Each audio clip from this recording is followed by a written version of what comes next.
Hello guys, welcome back to my channel. তোমরা কেমন আছো? সবাই খুব ভালো আছে, আমিও খুব ভালো আছি। তো দেখো এখানে কাজ হচ্ছে। তারপর আমার বোন নিয়ে গেছিলো একটু ঠাকুর আনতে, তারপর ওখানে একটু ক্লিপ নিয়েছে। এটা আমাদের গয়না দিয়ে সব সাজিয়েছি ঠাকুরকে। এখানে যতগুলো গয়না পরে আছে, শাড়ি পরে আছে, সবটাই আমরা দেওয়া হয়েছে। দিয়ে আমার এখানে মেয়ে বসে আছে, আমার ভাইপো বসে আছে। তো ওটা একটা সবাই যাচ্ছিলো, ও তখন ভিডিওটা করেছে। তারপর দেখো ওই যে আমার মেয়েকে দেখা যাচ্ছে এখান থেকে। তো আমরা ওখানে কাছেই চলে এসেছি, মানে আমাদের এখানে জায়গাটা বলে কি বলো তো, এই কনকলতির কাছে এখানটা, বুঝলে তো।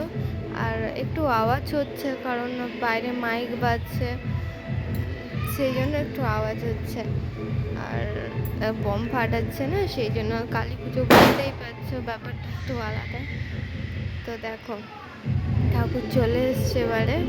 তারপর আমি একটু তারপরের দিন সকালবেলা তোমাদেরকে দেখিয়ে দিলাম যে ঠাকুরটা কীরকম হয়েছে, কেমন সাজানো হয়েছে। তো দেখো এখানে সব প্রসাদ রাখা আছে, এখানে ফল রাখা আছে, তারপর এখানে রাখা আছে চিড়ে, মানে জল দিয়ে শুধু চিড়েটাই রাখা আছে। তারপর এখানে রাখা আছে খই, দু রকমের খই, বাতাসা।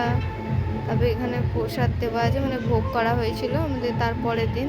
এখানে তরকারি আছে, একটা কুমড়োর তরকারি।